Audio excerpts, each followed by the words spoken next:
everyone. Miss Davis here, back for day 8 of the Anne Frank series. We're really getting into the thick of things now. I want to read a few journal entries today, and some of the themes from today are similar as yesterday. Ideas of news of the outside world coming in and being sad and shocking and not knowing quite what to do about that, and then Anne has some thoughts, and then Anne also has some thoughts today, which are typical teenage thoughts that I think, if I remember back to myself a long, long time ago, when I was a young woman, having similar thoughts, and sometimes, occasionally, still having those thoughts, even though I'm a grown-up woman. So I want to read some of those and share my musings on them for what they're worth, and continue on our quest. I am going to do a little skipping today. I'll let you know when I'm going to skip. Um, Today I want to start off with the entry dated Friday, November 20th, 1942. Dear Kitty, none of us really knows how to take it at all. The news about the Jews had not really penetrated through to us until now, and we thought it best to remain as cheerful as possible. Every now and then when Miep lets out something about what has happened to a friend, Mummy and Mrs. Van Daan always begin to cry, so Miep thinks it better not to tell us any more. But Dusa was immediately piled with questions from all sides, and the stories he told were so gruesome and dreadful that one can't get them out of one's mind. Yet we shall still have our jokes and tease each other when these horrors have faded a bit in our minds. It won't do us any good, or help those outside, to go on being as gloomy as we are at the moment. And what would be the object of our making our secret annex into a secret annex of gloom? Must I keep thinking about those other people, whatever I'm doing? And if I want to laugh about something, should I stop quickly and feel ashamed that I'm cheerful? Ought I then to cry the whole day long? No, that I can't do. Besides, in time this gloom will wear off. Added to this misery there's another, but a bit of purely personal kind, and it pales into insignificance beside all the wretchedness I've just told you about.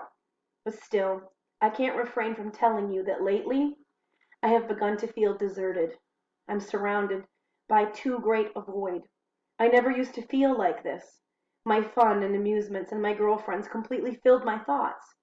Now I either think about unhappy things or about myself, and at long last I have made the discovery that Daddy, although he's such a darling, still cannot take the place of my entire little world of bygone days. But why do I bother you with such foolish things? I am very ungrateful, Kitty, I know that. But it often makes my head swim if I'm jumped upon too much, and then, on top of that, have to think about all those other miseries. Yours, Anne. So this first entry for today is a good blend mix of these kinds of feelings that Anne is having of helplessness and powerlessness about the, the bad condition of the world as it is, and these this idea that am I not allowed to smile? Am I not allowed to laugh? Am I not allowed to feel a happy thought? And I think, especially in this time when we're all sort of in the midst of this pandemic, um, it's a feeling I can identify with. I went outside today and I went for a walk and the sun was shining and it was beautiful, and I was having thoughts of like, there's other people in the world who can't leave their houses, they can't, leave their hospital rooms, and for fear of exposing themselves to the virus. And I mean, I sort of live out in the country a little bit, so I can enjoy these things, and there's this little pang of guilt, like maybe I shouldn't be enjoying myself. And it surprises me that this young woman in 1942 has hit upon the same feeling. So now I'm going to skip a few entries. Some other like fun things. Christmas and Hanukkah happen. They Mrs. Van Daan gets some dental work done, which is kind of funny. But because I want to keep this same like theme going today, I'm going to skip ahead to the journal entry dated Sunday, the 13th of December, 1942. Dear Kitty, I'm sitting cozily in the main office, looking outside through a slit in the curtain. It's dusk, but still just light enough to write to you. It's a very queer sight as I watch the people walking by. It looks just as if they're all in a terrible hurry and merely trip over their own toes. With cyclists now, one simply can't keep pace with their speed. I can't even see what sort of person is riding on the machine. The people in this neighborhood don't look very attractive. The children especially are so dirty you wouldn't want to touch them with a barge pole. Real slum kids with running noses. I can hardly understand a word they say. Yesterday afternoon Margot and I were having a bath here, and I said, "Suppose we were to take the children who are walking past one by one, hoist them up with a fishing rod, give them each a bath, wash and mend their clothes, and then let them go again. Then," Margaret interrupted me, "by tomorrow they will look just as filthy and ragged as before." But I'm just talking nonsense besides. There are other things to see. Cars, boats, and rain. I especially like the screech of the trams as they go by. There is no more variety in our thoughts than there is for ourselves. They go around and around like a roundabout, from Jews to food, and from food to politics. By the way, talking of Jews, I saw 2 Jews through the curtain yesterday. I could hardly believe my eyes. It was a horrible feeling, just as if I'd betrayed them and was now watching them in their misery. There's a houseboat immediately opposite where a bargeman lives with his family. He has a small yapping dog. We only know the little dog by his bark and his tail, which we can see when he runs around the deck. Ugh, now it's started to rain, and most of the people are hidden under their umbrellas. I see nothing but raincoats and occasionally the back of someone's hat. Really, I don't need to see more. I'm gradually getting to know all the women at a glance. Blown out with potatoes, wearing a red or a green coat, trodden down heels, and with a bag under their arms. Their faces either look grim or kind, depending on their husband's disposition. Yours, Anne. So this journal entry sort of takes on a bit of like a voyeuristic quality, like sitting in the window, watching, listening to the people as they move about their daily lives, and um, the condition of some of the people, like the little kids that Margot and her decide are, she calls them real slum kids. Um, I mean, it's bad enough to be poor, but to be poor and living in the middle of a war and in the middle of Hitler's final solution, I think could be quite unbearable. I mean, even if you could save them, help them, you have to pull them out of the environment to help them, and then when you drop them back in it, the condition of their life is still horrible. And so that's a thought I have often as a professional, an adult who would love to help children. Um, it's quite a profound idea. And again, boredom setting in. Next entry, Tuesday, December 22nd, 1942. Dear Kitty, the secret annex has heard joyful news that each person will receive an extra quarter of a pound of butter for Christmas. It says half a pound in the newspapers, but that's only for the lucky mortals who get their ration books from the government, not for Jews who have gone into hiding, who can only afford to buy 4 illegal ration books instead of 8.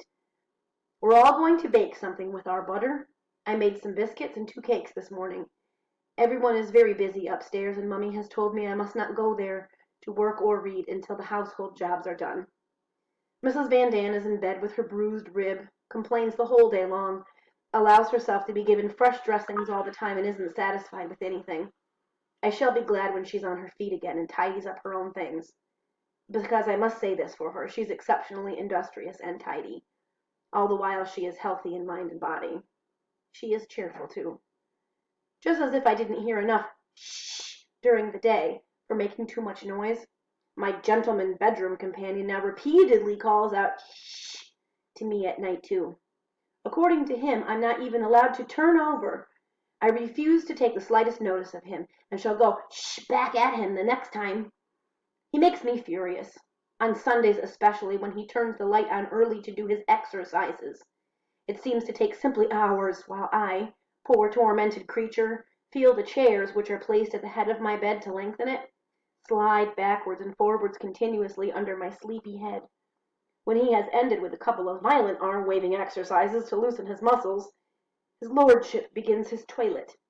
His pants are hanging up, so to and fro he must go to collect them, but he forgets his tie, which is lying on the table, and therefore once more he pushes and bumps past the chairs to get by. but I won't bore you any longer with the subject of an old man. It won't make things any better in all my plans of revenge, such as disconnecting the lamp, shutting the door, hiding his clothes, must be abandoned in order to keep the peace. Oh, I'm becoming sensible. One must apply one's reason to everything here. Learning to obey, to hold your tongue, to help, to be good, to give in, and I don't even know what else. I'm afraid I shall use up all my brains too quickly, and I haven't got so very many. They shall not have any left for when the war is over. Yours, Anne. So again, like a little glimmer of maturation from her, like, oh, that's driving me crazy.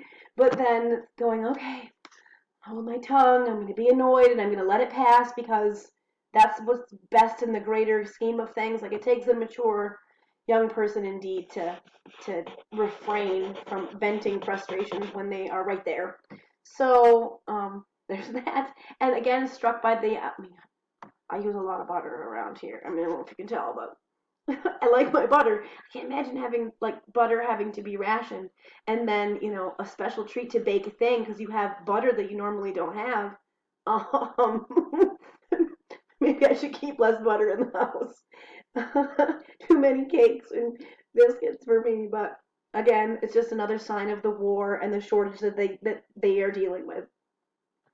And then yes, this is, no, second to last entry. This one's dated Wednesday, 13th of January, 1943. Dear Kitty, everything has me upset again this morning, so I wasn't able to finish a thing properly. It is terrible outside. Day and night, more of those poor, miserable people are being dragged off with nothing but a rucksack and a little money. On the way, they are deprived even of these possessions. Families are torn apart, the men, women, and children all being separated. Children coming home from school to find that their parents have disappeared. Women returning from shopping to find their homes shut up and their families gone. The Dutch people are anxious too, their sons being sent to Germany. Everyone is afraid. And every night hundreds of planes fly over Holland and go to German towns, where the earth is plowed up by their bombs, and every hour hundreds and thousands of people are killed in Russia and Africa. No one is able to keep out of it. The whole globe is waging war, and although it's going better for the Allies, the end is not yet in sight. And as for us, we are fortunate. Yeah, we're luckier than millions of people. It's quiet and safe here, and we are, so to speak, living on capital. We are even so selfish as to talk about after the war, brighten up at the thought of having new clothes and new shoes, whereas we really ought to save every penny to help other people and save what's left from the wreckage after the war. The children here run about in just a thin blouse and clogs, no coat, no hat, no stockings, and no one helps them. Their tummies are empty.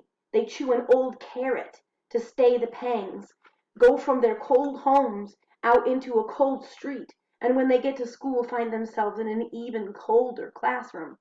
Yes, it has even gotten so bad in Holland that countless children stop the passers-by and they beg for a piece of bread.